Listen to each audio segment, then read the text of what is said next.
Welcome to the Noshotclockshow. I'm Kmac, and this is Hunter Dansbury. He's here to explain experiences in sports and tech. Hey, man, what's good? How you doing? Hey, Kamal, thanks for inviting me to the pod, brother. Man, it's all love. Let's start off with like a little bit of a story. What's your background coming up in sports and tech? And tell us about your company, ShotCaller. Background in sports and tech. Tech, always loved it as a kid, from using a boombox to high-speed record one cassette to another, to those America Online floppy disks showing up in the mail, and finally getting hooked up online. That was my thing. Online just opened up a whole new world. And when I got to school, I went to school undergrad in New York. Shout out Fordham University, go Rams. I wanted to take my knowledge to the next level just in what you could do in tech. At that time, around 2000, I found it was easier to get a job in finance. And so that's what I did, and wound up building applications for investment banks internally. And my knowledge didn't stop there for just wanting to understand the technical industry. So after my stint at a couple of investment banks at the turn of the financial collapse, looked like it was a good time to switch up industries. So took my talents out west, went to business school, and secured a great position operating big tech, big data, and advertising initiatives for large telecom, and really got to see firsthand how intricate data systems and networks all work together. And during that time, I learned so much. I said, hey, I'm a sports junkie and I'm a big community guy. Community is centric to my life and the different community organizations I've been involved with. So I said, how can we use the power of tech, sports, data, and insights, but do that at the community level? And so exited out of corporate to build this company. And really, at ShotCaller, we create fun, swift, interactive experiences in sport for your community. So if you have a tentpole event coming up, if you have a campaign for a specific season, our platform allows you to come in and really build your own adventure, build your own interactive experience for your community, and deploy it with the click of a button. So look, like with everything happening in the NIL, what do you think that the state and the future is of name, image, and likeness in college sports? Kamal, great question. Name, image, and likeness, right? You have the haves and you have the have-nots. Before, in the old school, you had the haves, which were the universities and the NCAA, who were the first ones to touch the money. And players really didn't have great insider transparency into that whole process or compensation. Some did. There were some always under the table sort of deals going on, right? Today, the environment's opened up a bit more. What am I saying? Today, the environment, that door has been kicked open. And so I think one thing that needs to be reinforced is you still have the haves and the have-nots. You have revenue generating sports that takes up a fraction of overall of the student population, receiving like 80%. You have 20%, 10% of the population getting 80% of the money. And so I'm just happy that this conversation has been opened and opportunities exist for that long tail to have those opportunities be presented to them. I think one of the biggest things that I'm excited for students is for folks who are coming into new relationships and new opportunities. Students, I believe, are a little more entrepreneurial, are leaning into more entrepreneurial opportunities. And so I think it's giving those students access to testing and trying different things out, running their own businesses or lemonade stands before they kind of get out into those corporate environments, right? Only 1 or 2% of these kids are going pro, right? They're all going pro in some other sort of endeavor. And so, anyone who has an opportunity to exercise business relationships early in their career are just set up for all of those engagements, right? How do you interact, engage professionally with a delivery partner or delivery client, right? Understanding how these forms and sort of tax implications are coming in. Their muscles, kids are having to stretch sooner and sooner, and that's not a bad thing. So doors wide open. I think if I'm going to say one thing, that there's a huge opportunity. And so when we talk and look at, say, most or 90 or 80% of this name, image, and likeness money is going to, say, the revenue generating sports, football or basketball. What it does is it allows and it kicks open the door for other sport like swimming. Yeah, that's crazy, man, because, I actually saw a the other day, and it's this UNC player. He started his own Ben and Jerry's on campus from his NIL money, which is crazy. I mean, these kids are starting companies on campus, which is cool. We're going to get into like the next question, man. So, state of storytelling in sports. What do you think is state of storytelling now and can be the future in sports?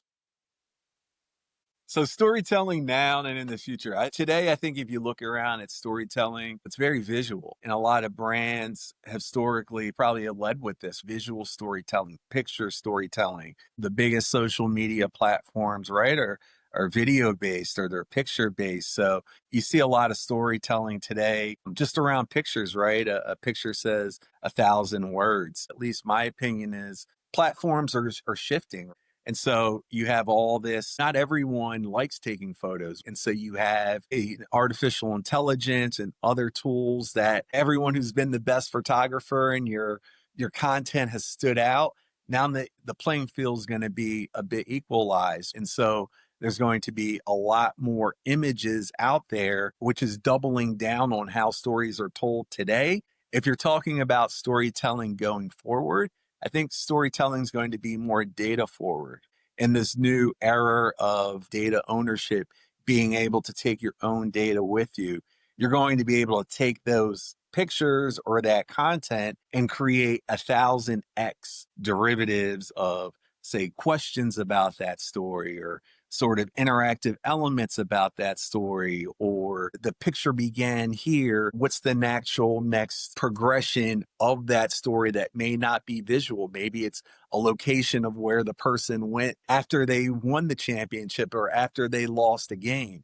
And so storytelling today, very much visual, very, picture and video focused. I can see storytelling going forth, leveraging sort of more data and interactive capabilities. So not only do you see a picture of somebody, you get to touch it and feel that radiance and smile on the other end in ways that pictures can't touch. So going forth, I think storytelling will be more interactive. It will be timely. And I think that there'll be takeaways that consumers, fans, and audiences have something to take away from just, hey, I saw a picture and that was it. Right. Well, speaking of storytelling, man, we got LA 28 is coming to LA Olympics, right? So we had it here in 92, 96. Now it's coming in 2028. So what do you think about LA 28? What do you think like that's going to happen? What kind of movements are going to be happening, man? LA 28's huge, Kamal. I mean, Yeah. it's the Olympics. It's on a national stage. We have it here in the US. It's time to show out. The Olympics, to me, first a twinkle in my eye was that dream team. Yeah. That 92 dream team, bro. The best. We could just start naming the names on that dream team. It's just a full roster, the documentaries that have gone out, the untold stories. I know there's a lot of content out on it already. And I know that there's some untold things. So really having that national pride, US versus the world, our heroes versus the world, everybody against us, everyone gets to pull out. That was a global experience in terms of what that team meant, the magnitude, that performance they were putting on, man. They were killing them. And Charles Barkley, oh, man, they were blowing him out. Was my favorite player. Yeah, we were blowing him out. At that time, he had just left the Sixers to go to free agency with the Nets. So I just remember him killing teams. Yeah. I've never seen blownouts like that in the past before. They dominated. The average margin of victory was about 44 points. I think it was crazy, man. How could you not? Like, that was MJ as the biggest star on the planet. That like Mike campaign is just jingling in my head. Right. Yeah, I mean, like you had all that going on. You had Michael Jordan in there. You had Bird. You had Magic. You had a bunch of stars just coming together with one goal, and that's to win gold. And they did it dominantly, right? So, man, They dominated. And then also you had Reebok in that 92 campaign doing Dave versus Dan you're to right. be Yeah, settled in Barcelona. That was a huge promotion. I didn't even know who these guys were. I yeah, just knew Reebok, Dave and Dan to be settled in Barcelona. Who's right. going to be the world's greatest athlete? One guy I don't think even qualified. Eh, That was historic just in terms of wow, this is a competition. This is something that I can't wait to see what's going to happen this summer. And then fast forward to the Olympics with 96, man. You got Michael Johnson running. He had those gold shoes he It, was running with. hey, look, and you got these guys right here. These guys were out there. These guys behind me. You got GP. You got Jesus. You got Sharif, and you got Allen Houston. Man, these guys. Hey, man, these guys were Dream Team 2. It was Dream Team 2. No, man, I love it, man. I think that Olympics, Michael Johnson, he broke the 200 meters and the 400 meter Olympic records. Gail Devers, she won gold for Team USA in the 100. They were killing them. Carl Lewis won the long jump. Carl Lewis, yeah, he competed in the 96 Olympics. Like he was doing it for a while. His dominance spanned from 79 to 96 when he won his last medal for the long jump. Yeah, so going into LA 28, what are potential storylines could be done for the Olympics in a few years? What are some storylines you could think of that should go on? We got flag football coming in. We got the gymnastics. We got the dream teams potentially. Who knows who's going to be on that team? What do you think? Yeah, so I think LA 28 brings a bunch of great storylines. Number one, you got the recovery of LA, right? On a global stage, recovering after wildfires and being on that podium and that pedestal as we deliver an excellent presentation and just showing of the games. You have all the new sports. So you have flag football coming in, cricket coming in, flag. The women are going to be balling out. They're helping lead the growth of that sport. On the men's side, you have NFL players who want to play the position. So I think it'll be interesting to see what the best male team, the men will put out, because obviously there'll be some interest on the NFL side. Pure talent doesn't win. All football is not created. Those flag football players are shifty. So there's that whole technique there. So that'll be interesting. Also on the sort of LA side, the Olympic side. And then lastly, on the LA Olympic side, I think it'll be great. You talked about storytelling before. This LA 28 games is super special because they're going in with narratives. When you see this LA 28 sign, part of their marketing campaign is every A has a different story. And so you'll see if you visit LA's 28 site, they've canvassed over 50 designs from creators and what that A means. And so you have Kendrick doing his walk across the stage right here. That's what the Olympics is on our side. It's that swagger, it's local culture, it's they not like us. They And we're not like about to us. put on and get that gold. And so there'll be so many storylines that are told. I think anyone who's getting ready for the Olympics, take a look at that logo and understand there's going to be so many different interesting artistic stories coming behind what those messages mean. So be on the lookout for those. Yeah, I've lived in LA for 7 years, and for this come to LA is huge. I'm excited to see where they have events. I mean, they're going to have it at SoFi, a great stadium. They're going to have it at the Coliseum, which is like great place. It's historic in the Coliseum. So I'm excited. The Rose Bowl. So we're going to move on, man. And we have a lot of people who watch our pod who are trying to get into business and tech. What's your advice? Someone who wants to get into tech or start their own company, Simple. Just start. to start. Exactly. Just Yeah. start. Just Yeah. start with something small. Just start with the project. Whatever you're thinking about at night, or what's you're thinking about when you wake up in the morning, or what you're thinking about in the shower, or what you're not even thinking about, you just find yourself naturally doing. if you're in school, right, all you have to do is study, show up, and be present, and just take yourself naturally where your passions are lined up. When I started, tech was siloed. So either you were someone who was in healthcare, or you were someone who was in finance, or you were someone who was in tech, or you were someone who was in engineering, or maybe someone who was in a different role. Now, right, Mark Andreessen's quote, software is eating the world. Tech is everywhere. So literally, even if you're not the biggest sort of tech geek or hardware person, technology is in your industry. Really just lean in. If you haven't used an AI tool yet, start using an AI tool. Find your favorite one. And then take a look at how that tool works with another tool. Then take an understanding of, hey, what's my skill set and where are the people that I'm passionate about helping, and understanding what their problems are and what their pain points are, and how your expertise may help improve or reduce any sort of headaches for them. So really, just start. Just pick something. If you haven't used a program before, really there's no excuse. It's everywhere. So just start. Yeah. Yeah, like with me, I tell everybody, hey, just take action. You're gonna learn as you go. You just gotta take action, solve a problem, you're good to go. All right, man.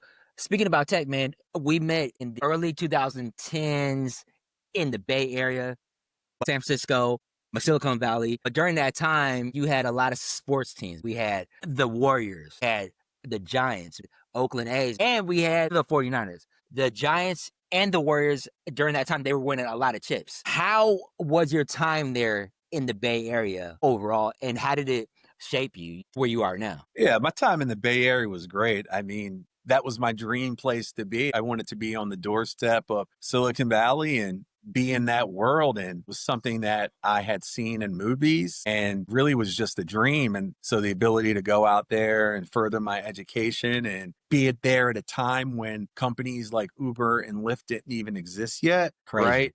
Be there when that platform shift to mobile happened. It was huge. It was transformational. From the sports perspective, the Warriors were always my West Coast team. I love those colors. To take a look at that yellow, that blue. Actually, the San Francisco Warriors used to be the Philadelphia Warriors, right? That's true. You're And right. so it was really Philadelphia Warriors. They go out there. Tim Hardaway had that crossover. So I had to have my eye on them. That whole run TMC, Tim Hardaway, Mitch Richmond, Mullins, right into the days of Chris Webber, Latrell Sprewell.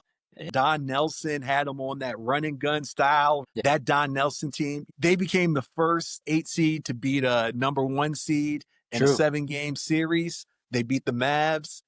So when I got to the Bay in 2009, the Warriors won 26 games that year. They won 26 and 56. They had a new logo, right? That guy holding the bolt, right? Like a gladiator. Steph was a rookie. The baby face assassin. He wasn't even born yet, right? He was just an often hurt rookie. It was Monte Ellis, Corey Maggette, Steven Jackson. I loved Monte. He was so skilled. Yeah, Monte. And then Steph got healthy. They drafted Clay, Draymond, got Harrison Barnes. Really, I wanted to see it happen for Mark Jackson.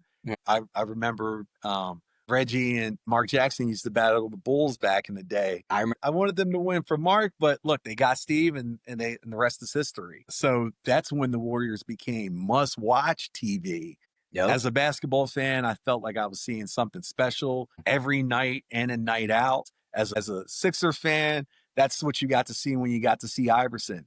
It didn't matter. You just went to the game. You were going to see Bubba Chuck. You were going to see something that you had never seen before. So that Warrior team was worth the price of admission, and really just a group of fun-loving guys who got to see greatness unfold, in the years to come. And for the Giants, like, wow. That was crazy. Yeah. That was crazy. Don't stop believing. Right? Don't stop believing. If there's things to take away from your entrepreneurial journey, don't stop believing. If you got those proof points to validate, you definitely want to make sure that that's correct. The Giants, they won in 2010. It was their first chip since 58, I believe. You had Buster Posey. He won National League Rookie of the Year. Tim Lincecum, the freak. He was slinging smoke, right? That pitcher, that tall, lanky pitcher with the black hair coming out the back of the cap. From Seattle areas. Yeah. So my time spent in San Francisco was some great sports years for the city. Very happy for the city. Didn't like that Giants team beat my Phillies, but you're not going to have it always. So I will say that I was a little salty when the Giants beat the Phils in the NLCS. I celebrated in a championship before that. Baseball was my first sports love. So it was cool to see the city happy, just as long as they're not beating my home team. Yeah. That's great. Like us, we came there around the same time. We were lucky. Like, we were in some great championships, some crazy parades, crazy city, cars flipping, people on cars, people in the streets. I mean, I was involved in like 3 or 4 of those. That's like the Giants championships, the Warriors championships. It's crazy. I never experienced anything like that before. So definitely great time in sports in a city, just overall. That year the Giants won. I lived on 8th Street in Lower 8, and I just remembered a group of kids jumping on the Memphis Minis barbecue delivery truck. They caved that whole top in, and that was the year they beat the Phils in the NLCS, and I was super salty. So it's funny to be in a city that a team wins a championship. It's crazy. And you're the salty person not celebrating. But I wrap my arms around everyone a little bit later. Like I said, you're just happy that the city wins something. So. Of course. So, man, we're going to wrap this up. So we always end the podcast with a top 5. And so this show's top 5 is the top 5 sports video games. So I have my top 5. You have your top 5. Let's you go first. Your top 5 sports video games. Okay, top 5 in no particular order. Okay. All right. So we're going to go with NBA Jam. NBA Jam. Ooh. NBA Jam. He's heating up. He's on fire. I already showed you. Is it the shoes? So you had NBA Jam was great. You had cheat codes, hidden characters. You could play as U.S. presidents. You could do dunks from one side of the room to the other. You could push people down. You had the old school players. So NBA Jam. Again, no particular order. We're going to go with another one of my favorite classics, Game Day 98. So Game Day 98. If you don't know what Game Day 98, just think PlayStation, think Jerome Bettis. He's on the cover. He's on the front.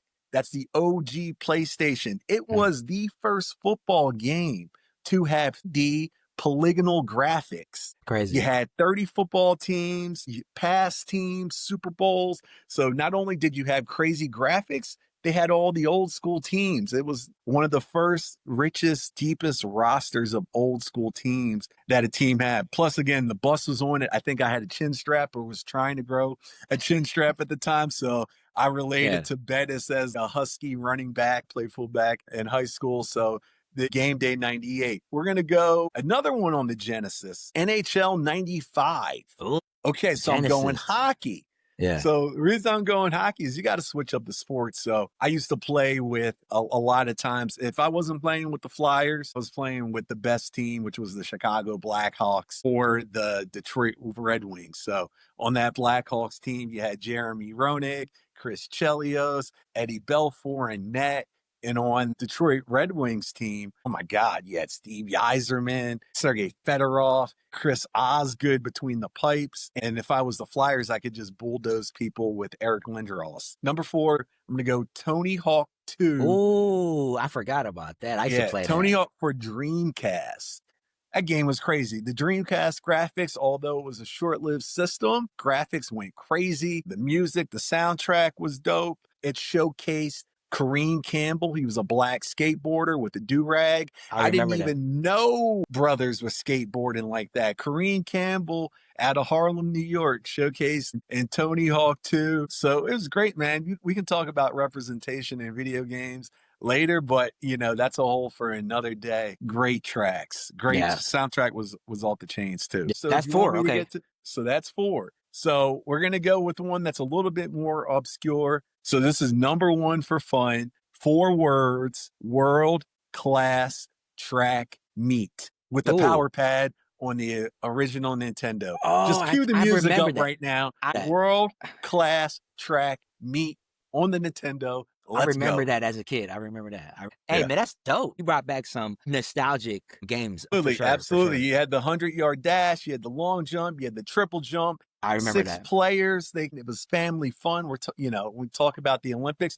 Honorable mention, Mhm. Tekken 3 for the PlayStation, and a game that I want to see is Unrivaled. Let me see that 3-on-3 hoops. Let me see that 1-on-1 hoops within the women's basketball players. Yeah. And you talk about story mode. Imagine a rookie WNBA players or unrivaled players with a lot of women within the WNBA. You're a rookie on $1,000 sort of deal. Mhm. So what sort of storylines can you create for a hooper who's getting 80K and doesn't know how long they're going to be in the league for? So you're going to have some great gameplay on the court, not only in the 3-on-3. Unrivaled has also a 1-on-1 game. And then you got the storylines for them to bang out. Cool, that's dope, man. Hey, man, you brought some great games. So I'm gonna be real quick, man. I'm gonna give you my top 5 sports video games in no order. I'm gonna go NBA 2K, old school Tecmo Ball, old school Mike Tyson Punch Out, and I'm gonna go NC2A college football games. Any year, it's dope. And then I would have to go. You brought it up, and you brought it to mind because I played it all the time. I'm gonna have to say, Tony Hawk. I played that game all the time, so I have to say that. I love that game. I like going on the rails and it was dope. It was a dope game, bro. Got to collect that skate. Yeah. So Hunter Dansbury, thank you for coming on, man. It's been great insight into tech and sports. Is there anything else you want to share? Website links, anything else? Hey, Kamal, thanks. It's been great chopping it up with you. Listen, if you're someone who's looking to build more fun, engaging, interactive experiences for your community, just click that link, head over to playshotcaller.com or click the link in the comments. You can get in touch with myself and we can put together a demo, tell you how the platform runs, put together a fun new engagement adventure for you and your audience. So just hit the link. All right, man, that's dope. Hey, Hunter. Hey, man, thanks again, man. I'm Kmac. I'm out. All right, Kmac.